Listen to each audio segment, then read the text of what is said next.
bike rental network called rentabikenow.com. So I don't own a bike shop, but I'm passionate enough about the business to be, about cycling to be in the business. But there are three reasons that I think this is worthy of your support. Number one, at the top of the list is the increase in home values.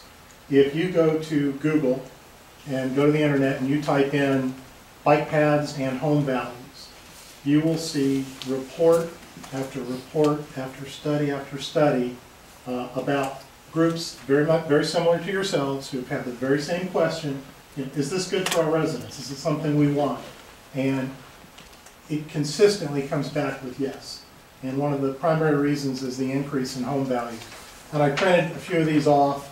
I'm not going to read them in depth, but here's a LA County one that does a summary of all kinds of different studies that were done. 7 Massachusetts communities results that homes sell faster and they get more money when they are close to a bike path. Here's a Wisconsin study, exact same result. Here's an Indianapolis study, 10% higher average price for homes. Boulder, Seattle, Minnesota. I mean, there are reports ad nauseum that are available that talk about the increased value. There was a kind of 92-page thesis for the University of Cincinnati that addresses a specific trail in Ohio. In the interest of the environment, I only printed the first 3 pages, but I mean it's pretty specific. It actually statistically calibrates it and says that for every foot away you are from a bike path, this bike path they studied in Ohio, it decreased your home value by $7.05 for every foot. And so there's a big body of evidence out there that this is good for homeowners, and it's a bit ironic. There are, it talks about there are some people who have complained that they don't want this bike path, and they're the very people who benefit from it when their home values are increased.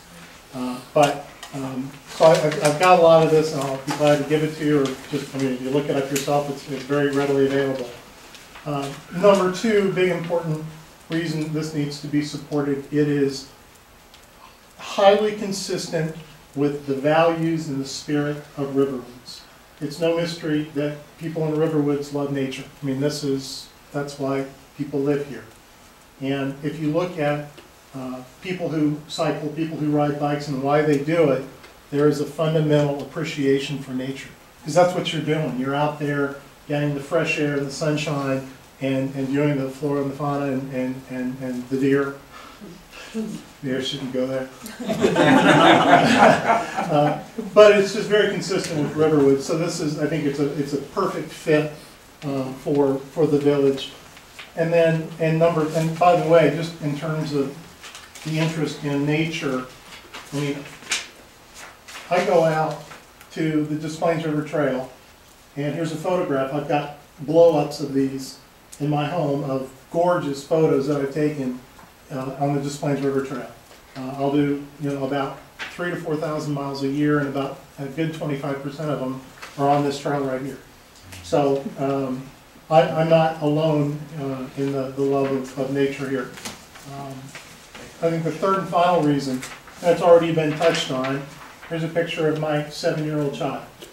I am teaching him to be a passionate cyclist as well, because I think it's healthy, it's good for him, as long as he wears a helmet, which he does every time. And he doesn't have access. I won't let him ride on the road. I'll ride on Deerfield Road because I'm a fairly competent cyclist, so I don't have a problem with that. But I'm not going to let him ride down Deerfield Road. I love taking him to the Forest Preserve. We have to get on the trail, or the new bike path, thank you again, and head north and go up to Half Day and take the path down to the trailhead over in Lincolnshire. It would be just a tremendous asset to have easy access for the kids, and that's, I guess, reason number 3. And it's interesting, you're right, most road cyclists would not use the path. But when I get on my mountain bike and I'm going to go on the trail, I'll take the sidewalk. I don't know why it is, but when I'm on the road bike, I'll take the road. When I'm on the mountain bike, I'll take the sidewalk. Just because it's more durable, and the bumps and the crossovers between driveways and stuff aren't a big issue for the bike. But, thank you for your support on this, and it's a great cause. Anybody else in the audience? Yes, sir. Mike Clayton, 3030 Blackthorn. I was the one who had emailed Cheryl about the additional benefit of the bike path being accessibility to the river for people who are wheelchair bound. One thing I would like to ask, if it's possible to include in the engineering study, is whether it's physically possible to meet the ADA requirements when you do the connection between the bike path and the Des Plaines River Trail in terms of slope. So that you design that so that it's possible for someone in a wheelchair to access the river trail. We actually, the county gave, that part's going to get built this year, and it's all ADA compliant. I will confirm when I get back to my office and have the plans there, but they're using federal money to build that, so anything you're feds paying for is going to be ADA. Great, thank you. Anybody else from the audience? Okay. Got a motion for approval of funds of 91,000, which is it? So moved. 91,593.50. Second. Okay. Who moved? I did. Except I love spending if we money. include the Thorn Gate access with that. More. He's gonna throw that in. Frank? Usually seconded. Hold on, go ahead.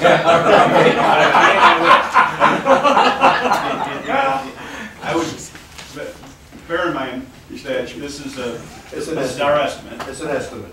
We only will charge the village the time that actually goes into it. In other words, I'm not going to, if we can do this for less than this, I'm not going to turn around and just bill you $91,000. It's our best estimate of the time it's going to go into It's it. up to. Well, I would suggest to at least add 5%, something like 5%. The Thorngate connection, I'm going to have to survey for that. I mean, that's actual field work. Why don't you tell us when you run out of the 91,000, let us know. Are we amending the motion? No. Up to 91,000. Okay, so you got a motion. And then let us know if you need more. Okay. It needs to be a roll call. Roll call vote, please. Trustee Chamberlain, Aye. trustee Gratiter, Definitely. trustee Haber, Yes. trustee Kumjian, Aye. trustee Masterson, Aye. trustee Svadak, Aye. carries. Unanimous. It's been a long time coming, guys. Thank you. Now let's have some fun. Sprinklers. Need a drinking Okay. First reading of an ordinance requiring an Ontario automatic fire sprinkler system. Is there a motion for first reading? Second. Discussion. Why don't you talk about this? Well, maybe I can just say what I did in the ordinance, if I didn't make it clear from the transmittal. Our fire protection district has adopted an ordinance requiring automatic interior sprinklers, fire sprinklers, in single-family homes in the unincorporated portions of the district. And when I say our fire district, the Lincolnshire Riverwoods Fire Protection District, which is 2/3 of the village.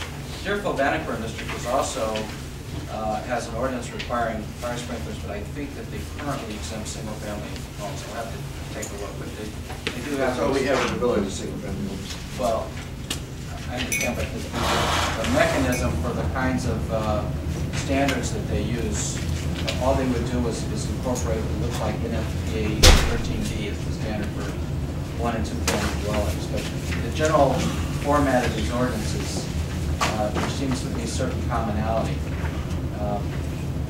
I took the Lincolnshire Riverwoods Fire Protection District ordinance and modified it on a first run-through for the village of Riverwoods to apply to single-family homes within our corporate boundary. I need to coordinate both. I've gotten comments from Lincolnshire Riverwoods Fire Protection District. I need to get comments from the Deerfield-Bannockburn District. And just to give you an idea, a couple of the comments concern, you'll see this, I put in a couple of places where plans are